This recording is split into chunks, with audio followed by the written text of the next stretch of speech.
advancing to the next series.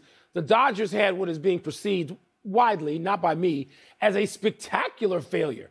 And I'm going to run through a couple of things here, Tony, that highlighted this for me, because I watched every pitch of that game last night, and particularly that third inning. 4 home runs. Lance Lynn, that was predictable. And so Dave Roberts, who I think is entirely responsible for squeezing those 100 wins out of a Dodger team that had a pitching staff which suggested about, an 86-win team. That was not a 100-win starting pitching staff. It just wasn't, between illness and injury and suspension and all of that. So Dave Roberts was great until last night.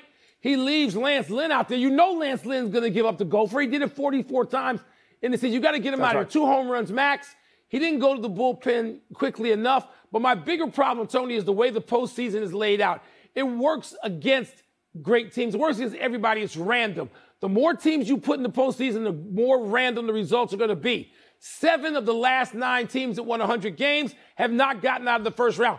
Baseball fails. Its postseason is failed. They need to go back and reconstruct it, and they need to take some of these teams out. They won't do it because they're not going to lose money. No sport does that. But baseball's got a problem it will never acknowledge, and they can't get Theo to fix this. Yeah. Well, if anybody could fix it, of course it is Theo. He would. And after a while, if in fact baseball determines that losing the teams that have won the most games with certain regularity needs fixing, Theo is the guy who would fix it. I want to beg everybody's pardon out there. This is not an Arizona story. You're right. Arizona just beat the Dodgers. They move on. Congratulations to them. This is a Dodger story. You've already talked about Lance Lynn. This is an utter collapse in the playoffs, particularly the hitting as well, but particularly by the pitching.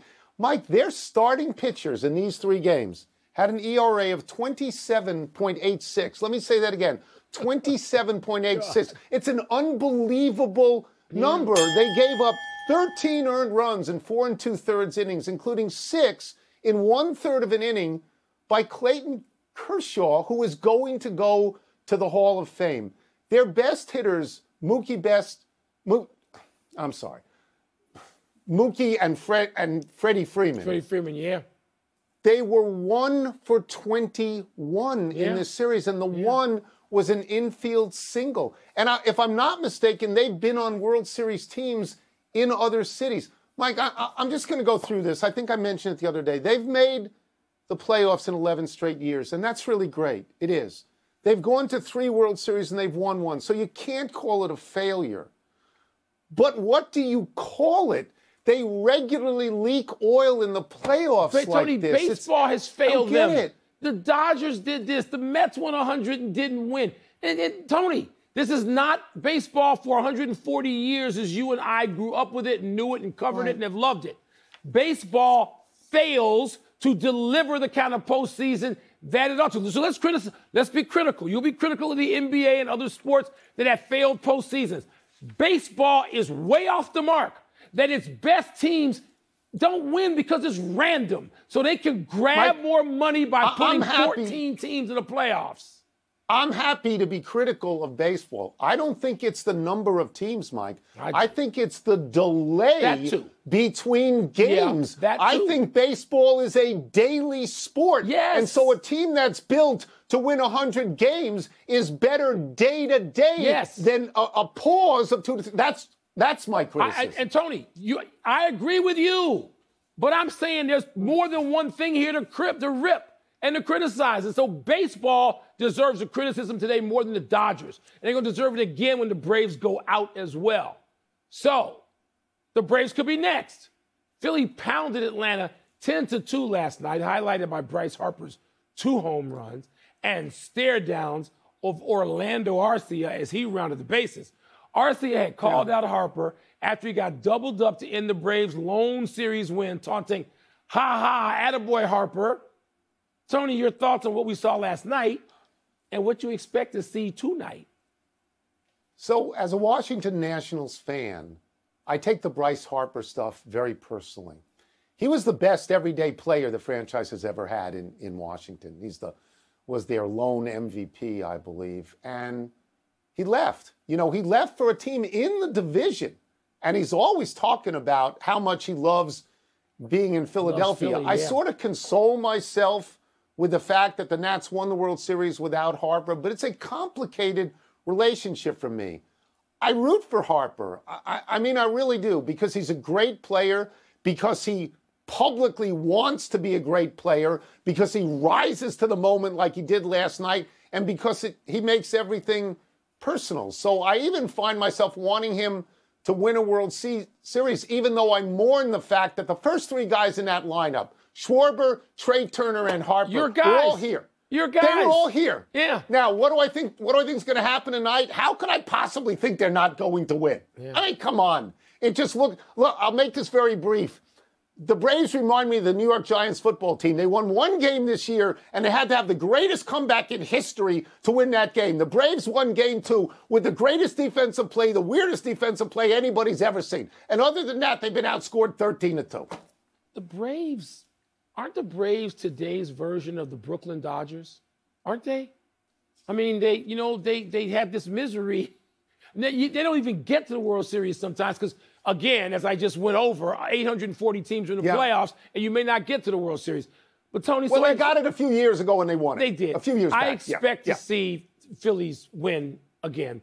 As for Harper, I thought his explanation after he was asked post-game about Arcia and the Saturday, I loved Harper's explanation. He said, hey, that's why we do this starting when we're kids. We want to talk trash. You stare at people, they stare back. I thought that's perfectly legitimate. I don't, Harper left here. I don't, he's not on my radar on a daily basis anymore. And you mentioned the top of that order, and you also lose somebody to the Angels. You lost a whole team of guys who could still be in Washington uniforms. He went 110 miles up the road, and all he does is talk about how I'm going to win for these people. And if I was a Washingtonian, I would loathe him. I'm not. I think it's kind of cool what he does, but I'm not a Washingtonian. I live in Washington. I mean, I'm a native New Yorker. I live in Washington. You gave in to him. I admire him as a player. Yeah, he's great. But, I don't like to hear that. I don't like to hear that day after day after day. But, God bless if he believes it. The defending world champion Houston Astros eliminated the Twins last night 3-2. They move on to the ALCS, where they will play their cross-state and division rival Texas Rangers. This is the 7th straight year in the ALCS for Houston. Texas hasn't been there since 2011. Wilbon, do you expect this to be a competitive and compelling series? I don't know. If baseball teaches us anything in October, is don't expect. Watch the damn games. I'm not a bettor. I'm not in any kind of pool. I'm not in fantasy. I don't care about the particular, exotic, statistical analysis. I just want to watch these games. Texas has some new people. They have new players who are not part of sort of recent failures against Houston. And so I just want to, I still believe it goes through Houston, Tony. I believe it goes through the Astros, and talk about not just one player, but a team. Yordan Alvarez, I'm sorry, Bryce Harper ain't any better than him right now. So I'm looking at Houston thinking they're the favorites, but I just want to watch it. Yeah, I mean, my feeling is that it's hard to say it'll be a compelling series because neither of these teams has played anything but a dud so far. They've won pretty easily. Houston has owned Texas recently, 9-4 in the season series, including the last 3 games of the year, where the scores were ridiculous. 13-6, 14-1, and 12-3. They're 79-39 against Texas since 2017. So if you like Texas, you have to ignore that. And what you have to concentrate on is what Texas has done. That they beat a 99-win team in Tampa Bay by a total of 11-2 in 2 games. They beat a 101 team from Baltimore by 21-11 in 3 games. So that we got to get out on this segment, but that's what you have to concentrate on, and I hope it's good. Let's take a break. Coming up, the Broncos face the Chiefs tonight. We will ask Booger McFarland why he thinks Sean Payton has struggled so much this season. Oh, we're not going to ask him why anybody should watch that junk. We'll also ask him whether the Browns defense has a shot to slow down the Niners. Pardon the interruption. Analyst Booger McFarland wearing an Olympic Club shirt today where he likes to play. Everybody likes to play there. Let's start with this. Tonight's game is the 1-4 Broncos at the 4-1 Chiefs. I'm sure a lot of people think it'll be a blowout, but it's a division game. They tend to be a little bit closer. On the larger picture, why do you think Sean Payton is struggling so much in his second go-round in the NFL as a coach? Well, I think it's a couple of things, Tony. Number one, Sean probably should have spent this offseason worried about his own team instead of worrying about the job that Nathaniel Hackett did before he was there. That's number one. Number two, if he would stop worrying about the things that Russell Wilson did off the field as far as going to visit hospitals and kissing babies, maybe he could focus on a defense that's been terrible. That's been the biggest issue in Denver. They can't stop anyone. They have the worst defense in football, and I think their offense is starting to come around. Like, Russell is not playing all that bad. He's not playing great, but they're starting to come around and hit some big plays down the field. But there's just no cohesiveness with this team, with a bad defense, with an offense that's sputtering, and a coach that seemingly, until a couple of weeks ago, he was worried about so many other things other than his own team. Let's move to the Browns of all teams for a second, Booger. Their defense is among the league's best, but they get a real test this week against the 49ers. Is there any reason to believe Cleveland's defense is good enough to think about slowing down that 49er offense? Yeah, I think there's a small chance, just because I believe in defense. You guys know I play for one of the best defenses of all time, and I think defense is always going to give you an opportunity to be in every game. With that being said, the fact that Deshaun Watson is probably not going to play is ultimately going to hurt that defense. I think if Cleveland is going to compete in this game, that front four, led by Myles Garrett and some of the other guys up front, they have to totally dominate this football game and get to Brock Purdy and make him be flappable. Because the one thing we've seen from Brock Purdy so far, he's been unflappable. Like, the dude has so much poise back in the pocket, it's unreal. And that offense is averaging 30 points a game at ease. And so this defense has to be dominant. They have to get some turnovers. And they're going to have to hope that P.J. Walker or DTR, whoever they put at quarterback, can just not turn the football over and make some plays. But make no mistake about it, Mike, it's going to be a tall task. One of the many reasons we love having you on, we can just switch it up and go to college football, which I'm about to do right now. A couple of big games this weekend, starting, to me, with number 10, Southern Cal at number 21, Notre Dame. SC's got these close wins. They're still highly ranked. They haven't lost a game yet, but, Booger, their defense is challenged. I mean, we are almost halfway through a season now. Is there something that you see that Southern Cal can do to shore up that defense, or are they going to get popped because they're so vulnerable? Well, hopefully they can find those pictures that the defensive coordinator, Alex Grinch, has on Lincoln Riley, because that's got to be the only reason he's still the coordinator. Like, this defense has been bad for a couple of years, guys. And he's still the coordinator after all this time. So they got to figure out a way to get turnovers. They can't stop anybody. I mean, Arizona had them dead to right. We've seen time after time after time where this defense not only looks incompetent, they don't look like they have any idea what they're doing. And so I think anytime you go into South Bend, you got to be ready to deal with the physicality of Notre Dame and its offensive line. And regardless of how good the quarterback, Caleb Williams, is, and he's having a phenomenal season, he can't score points if he doesn't have the football. So if I'm Notre Dame and I'm Marcus Freeman, the head coach, I'm going to try to use this offensive line, run the football, control the clock, limit the possessions of USC, and hopefully the luck of the Irish can show up for Notre Dame. Oh, we will get you out of here on this, and I got to read it because I want to make sure I get the numbers right. Number 8, Oregon, faces number 7, Washington. It's the first time that they've ever played each other when they've both been ranked in the top 10, and obviously it's the last time they're going to play each other as members of the Pac-12. Washington is a slight favorite. We turn to you. Is that how you see it, as Washington a slight favorite? Yeah, and I think Washington is a slight favorite because of the offense and Michael Penix Jr., a Tampa product, who's now running that offense. And they went to Oregon last year and beat Oregon. But this is a new year. I think the Oregon Ducks now have been remade. I love their defense. Dan Lanning, who's the head coach, remember, he came from Georgia, so he understands what it's like to build a physical defense. And I love what Bo Nix, their quarterback, is doing. So I don't know if I'd make Washington a favorite. I tend to lean toward Oregon because of their defense, because of their physicality offensively, and because I think Oregon, for the first time in a long time, I think the Pac-12 has a viable chance to compete in the national championship picture. And I think it's the Oregon Ducks. It's not Washington, although they're good. It's not USC because they're still looking for those pitchers that I talked about on the defensive coordinator. I think it's the Oregon Ducks and what they have, and I'm looking forward to watching this game on Saturday. First time in a long time they can contend, and last time, because they're not going to be a Pac-12 anymore. Thank you, Booger. Booger, appreciate you. Anytime, guys. Let's take one last break. Still to come, the Aces win again. Can the Liberty climb back into the series, which has been a non-series? Doesn't look like they're getting hammered. How should Connor Bedard feel about scoring his first career goal? So I love the fact that Booger used the word flappable. Like everybody uses unflappable. He went the other way and used flappable. Yeah. The 81st birthday tomorrow, Jerry Jones. The Cowboys owner has become a convenient punching bag for you lately, Mike, as you denounce the overrated, overhyped Cowboys. But let's say this as well.